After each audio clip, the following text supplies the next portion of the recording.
Em 1 Coríntios capítulo 12, nós temos narrados os dons do Espírito Santo. E um dos dons que estão narrados ali é o dom de variedade de línguas. Afinal de contas, o que é isso? É muito simples. O dom de variedade de línguas, ele pode ser dividido em dois momentos. O que é comum nós vermos as línguas estranhas. As pessoas que estão em momento de oração, estão no momento de adoração, o Espírito Santo começa a trazer aquela movimentação, começa a trazer um ambiente, muitas vezes da presença de Deus, e essa pessoa que tem esse dom, ela começa a orar em línguas naquele momento. E um outro ponto, que é o primeiro momento, seria uma outra língua, um outro idioma. Eu já vi pessoas que foram batizadas no Espírito Santo falarem inglês, por exemplo. Eu já vi pessoas batizadas no Espírito Santo falarem espanhol, sem nunca terem estudado esses idiomas, sem nunca terem buscado conhecimento sobre esses idiomas. Porque o dom da variedade de línguas, ele pode manifestar uma língua que nós conhecemos, mas que para a pessoa é estranha, porque ela nunca estudou aquilo, ou, de fato, as línguas estranhas, né, que as pessoas chamam de a língua dos anjos, né? Mas fato é, seja de um idioma que pode ser conhecido, como também um idioma que pode ser desconhecido para os homens. Uma certa vez eu ouvi um testemunho de um missionário que ele fazia um trabalho na África do Sul e havia uma pessoa naquela congregação que ficava assim, ficava desse jeito, e apontava para cima.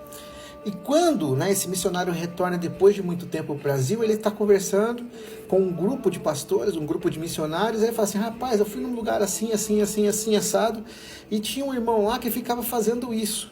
E aí quando ele repete o gesto desse irmão, havia um missionário africano no meio deles, que há muito tempo estava fora, e ele começa a chorar.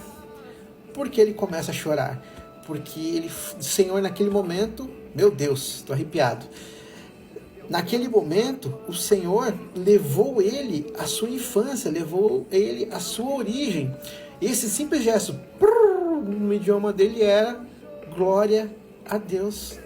Então aquele irmão que estava ali, ele estava tomado em línguas, glorificando a Deus. E quando esse missionário então repete, e há uma pessoa que conhece o idioma, ele é tomado pelo poder de Deus naquele momento, e ele é comovido nas lembranças da sua infância. Então, ou seja, para aquele missionário que estava fazendo missões na África, chegou até a escandalizar, porque era uma língua desconhecida, mas existem idiomas diversos no mundo inteiro, que para nós pode ser desconhecido, mas nós podemos encontrar pessoas ao longo da nossa caminhada que carregam esse idioma, que conhecem esse idioma e sabem interpretar isso. Amém?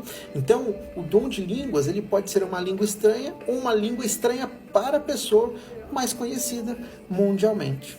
Por isso que nós vemos em Atos capítulo 2, quando o Espírito Santo é derramado, as pessoas que estavam vendo aquele evento, que eram de outros países, mas eles estão falando exatamente a nossa língua de origem. Por quê? Para os apóstolos era uma língua estranha, mas para as pessoas que estavam reunidas em Jerusalém naquele momento, não era o idioma local da onde eles estavam vindo. Então, o evento da língua estranha, eu considero muito importante esse dom, porque no momento de oração ele te fortifica, ele te fortalece, ele te move. Existem curas que são liberadas em uma oração de línguas estranhas. Por exemplo, a gente nunca sabe o que está sendo dito ali, exceto se alguém interpretar, que eu falarei em outro vídeo.